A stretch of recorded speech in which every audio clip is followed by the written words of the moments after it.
Alright, what's up, y'all? We're gonna get down on. Whew. I wasn't able to go to the comic store a week ago, and it's the first time in. Excuse me, it's the second time in a year and a half that I haven't been to a comic store on a Wednesday and gone. I just ran out of cash. Car troubles, bleeded over issues and whatnot. But it was really difficult not to go last week because there was a lot of great books that I was really looking to pick up. But hey, this haul here represents me trying to stop buying comics. I know that sounds antithetical, but man, I'm just joking right now. There's a bunch of books here. Actually, I want to start off with this one real quick. I just sound crazy. I am. I'm a crazy comic collector, but check it out. This here is a mashup book. Marvel DC presents Uncanny X-Men and the New Teen Titans. I just wanted to point out here that I find that it's triple signed. Chris Claremont, Walt Simonson, and Terry Austin, the inker. So that was just a cool little find, and this is actually a really great mashup book. The art inside is fantabulous. And if you can imagine Darkseid against the X-Men. The art inside is pretty epic. Darkseid against Phoenix. And way cinematic. Walt Simonson drew a lot of Thor in the 80s and some of my favorite stuff. That's probably why Thor is such a big character favorite of mine. But anyhow, I just wanted to point that out.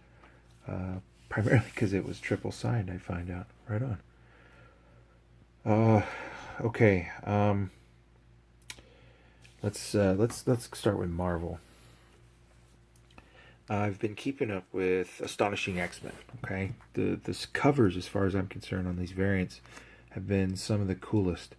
This is issue 5. You know, they tend to give Angel his issue 5 variant, but the previous one, Gambit, and some of those others, and especially the Psylocke #1, those were really great variants. So I've been really liking that run as well. I picked up a second copy of Cap, $6.95. I just really like this Granoff cover. That was a second one. Ever since that Matina cover of that Darth Vader's busted helmet and everything, that really kind of got me on, and I've been buying Vader, so I'm cool with that. And the final Marvel book is the variant for Punisher Platoon. Love it. I've got to figure out a way to watch that Punisher series, man. You gotta find it. It's on Netflix. John Barenthal plays Frank Castle. Moving into DC, I've been keeping up with Detective now. I feel really bad that last issue, or this issue, maybe possibly last issue, I also dropped Stop Batman, which I can't believe that's the case. But speaking of Batman, I did pick up this metal tie-in one, the Batman Who Laughs. It's the only one I've gotten a couple of the metal series, but all these tie-in issues, maybe the only one I regret missing was the Green Lantern one. I forget the name of it now. I'm actually quite concerned that I think I might have bought this cover again, but I just really liked it. I was buying both Miracle Mans, and this week I was only able to pick up one, and I liked the other one. I just, for cash purposes. this to me also is worth picking up. And slowly, all the books most of them have all raised to a $2.99 price tag. I don't know, a couple things I want to point out. I still want to bring up Lionsgate. No, it's totally Lions Forge. Lionsgate's a movie company. Aberatu, that series from them. And Ghost Money.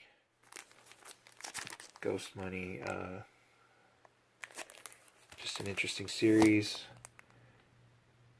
And I just wanted to point out that I got this one, number 4. 4 of 10. Also this week, or this haul period, I also picked up 2 copies still each of Jazz Maynard. Really like that series and really like that cover. Just reminds me of like old Blue Note jazz records or something. So sweet. Big ups to the throwback Jazz Maynard.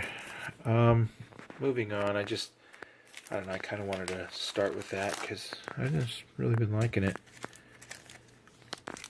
And being a new imprint, I don't know, I just kind of wanted to throw some light on them again. Alright, let's move on real quick. Brilliant Trash. The first 2 pages of this are amazing. Okay, let me back it down a bit. The first 2 pages of this are really good. I liked reading it. It was very interesting. And the book started to lose me. And just at the very end, it was enough interest in what happened next to stick with it. But there were a lot of reasons to want to drop this. And it kept me on enough.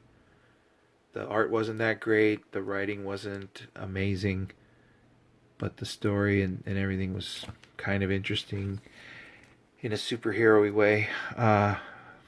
This book, well worth getting. Pestilence, number 5, Bing Bang Boom. Gotta get that. I said once before, Unholy Grail by Aftershock. I was going to wait and get the whole run series of that before. I want to point out Saya Lola again. I believe I didn't have this cover, her cover of issue 3, so I went back and got that. Speaking of missing, I don't know whether I got issue 4 of Mech Cadet, but this is the issue 3. But issue 4 came out this week. I don't know. I usually get that book, and I might have missed it. Briggs Land. I usually get both covers of this, and I'm happy that I've been up or sticking with Briggs Land from the very beginning. So hopefully that goes well. Speaking of going well, a 1 in 20 here. This is Joseph Michael, and I don't know. Just the Betty Page series. A couple of those variants were kind of cool, just like the one in the back there. Oh, speaking of the one in the back, just been looming there as J. Scott Campbell's Kabuki Virgin cover. There can't be many of those around because that wasn't a very high printed series. Moving into indies, there's I got the Iron Maiden, Legacy of the Beast. Alright, I'll put that up there for a while. Black Science in issue 33 here. That was the cover. I've kind of been a creature of cover habit. Like if a cover comes out, like this cover, Black Science always has the white, big old stripey on the side. I just tend to keep getting the same cover, I guess. I don't know. There's a whole weird psychological thing as to why that appeals to me. This book, oh my goodness, this book I had a hard time wanting to recommend because it just seemed so good intentioned, but the character and the art didn't fit the script and it just, there were some issues, but it had a nice possible premise. Descender, Rise of the Robots. That's a real good series, Descender. This one here, the interiors looked really cool. They almost reminded me kind of like of a Disney movie. But there you go, Dark Fang #1. Another one of those times to just pick up a #1 Image book. Still keeping up with full run of East of West. And keeping up with Generation Gone. That's a pretty powerful story there, Generation Gone. Cool stuff. Port of Earth. The only book that I bought, or the first book that I bought when I started buying books. So I was off for almost a week. 8 days. 8 days without buying a comic book. That was just insane. Realm. Only picked up one cover, Realm, and that was it. Wish I could have seen some more covers for Royal City. But I'm still picking that up. Jeff Lemire. Last issue of the story in Kill the Minotaur. I leaf through that, and every page is just hack and slash, blood and guts. Go for it. Kill the Minotaur. Totally happy that this book is continuing to march forward. Rock Candy Mountain. Totally love it. Story chapter 5. A hobo came a-walking. So, there you go. Kind of like that series. Big ups. Big shout out to Dan Panosian and Slots. The interior on this looks so good. And it just now there's a book that I liked. I like that book. Heavenly Blues. I was trying to keep up on that book, and I don't know, Bruno Hidalgo. Trust me, inside this is some really challenging artwork. You know, for people that have a particular art style and maybe don't like some oddly drawn, but it's a very interesting book. Scout Comics, Heavenly Blues. I managed to pick up one of these, The Willows. This is a perfect book, right up my alley. It's all black and white, drawn really well. Like that book a lot. Very happy to find that. Same with this book. This is Minky Woodcock, the girl who handcuffed Houdini. I didn't need all those words. I was going to probably buy this cover anyway. But there you go. Another short print book here, Alien Bounty Hunter. Not my favorite cover, but whatever. I'm sure Vault didn't make a lot of them. And finally, oh my goodness. Finally found the last issue to Savage Things to complete that run. Man, Vertigo. Almost silent. I don't know what's going on. If that imprint just went away or what the story there was, but man, oh man. It's kind of odd. Anyone know of any Vertigo books coming out? Exactly. All right. Speaking of defunct imprints, Atlas Comics. Atlas? Really? #1, The Scorpion. Not only is it clean as heck, but I thought that was Howard Chaykin art.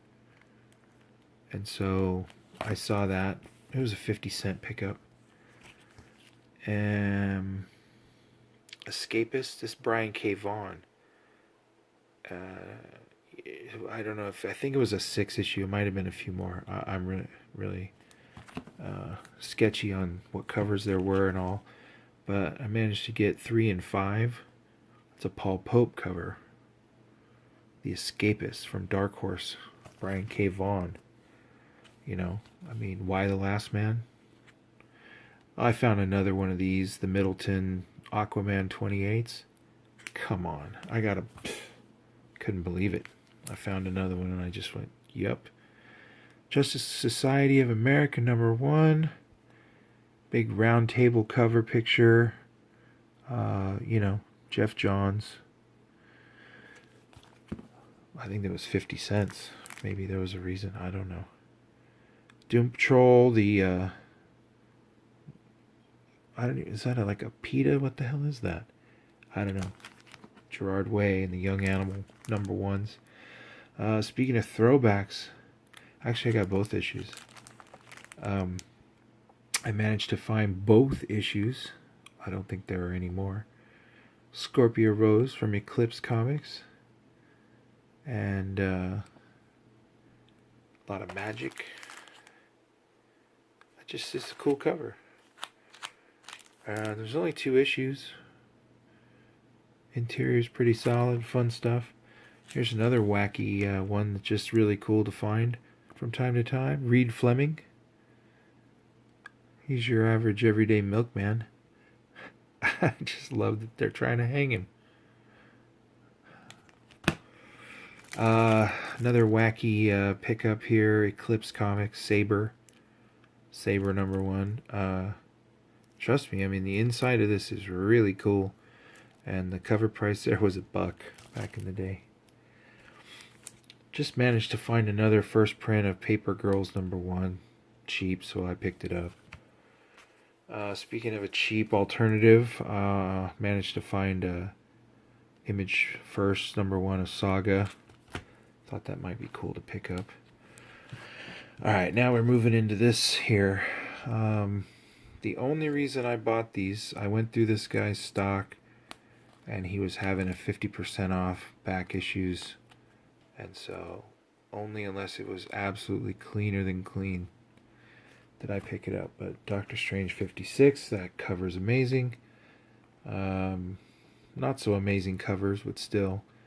110 Power Man, Iron Fist. 115. That's a cool cover. This Sudiyam cover of Wolverine. That is him, right? I can't imagine not being.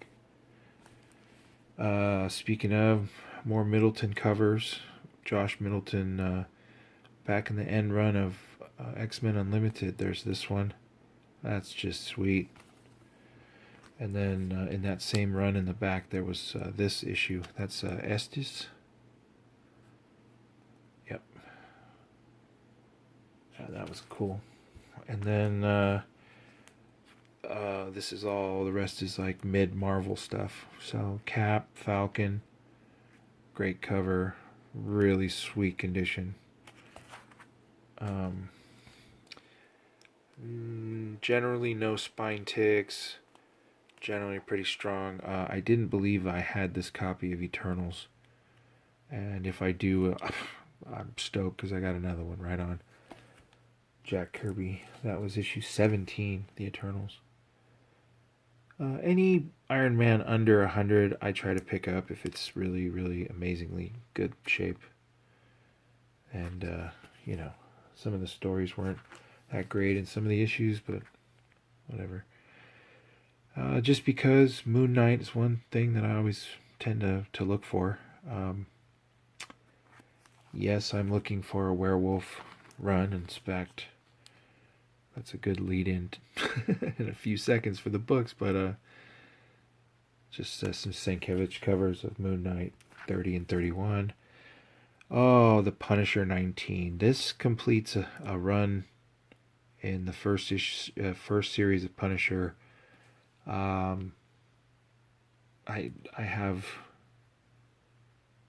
most, I say most because I'm not entirely sure, but I have most single and double digit issues of Punisher. It's just some of the later issues in the hundreds. 103 and 4, I think those are the last 2 issues. I also managed to pick up Punisher Meets the Moon Knight, first time with annual #2, Atlantis Attacks crossover, 64-page square bound. What a great cover. I don't know if this is Steve Lealoha or who actually did the art on this, but it's not only in amazing shape, but wish you guys could see that it's not. It's just nice all the way around. And right into issue 21, issue 22, issue 23, issue 26, and favorite cover in that particular run so far was this one, issue 30, just because of the big skull on the cover. And let me go in reverse because I'll just pull this out. This Justice League, that little spot up on Justice is actually a price sticker remnant. It's actually not on the book. The book itself is not entirely without some flaw, but it's just a Justice League issue 51 Zatanna appearance, and sure, that's cool enough. But this one here is the one. This is the find of my week, which was Strange Tales, first appearance, Brother Voodoo, issue 169. It's a 20-cent issue, and let me tell you, I was pretty happy with this one.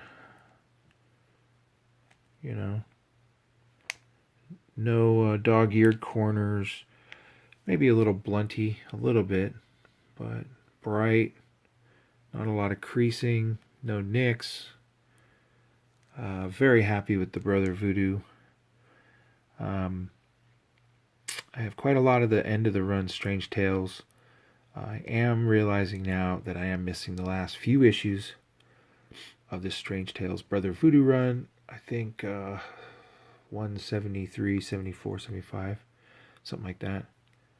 And then I have 178, the Warlock stuff, through the first Gamora and all that. But this was a real cool one that I was happy to find. So there you go. I guess that one wins out. All that stuff there, that was the haul for this last week. Peace out. 20 minutes. I wish I could do shout outs and tell everybody how cool. I'll do quick shout outs. Chinist, Gomez, Doom, showing off your room, that was cool.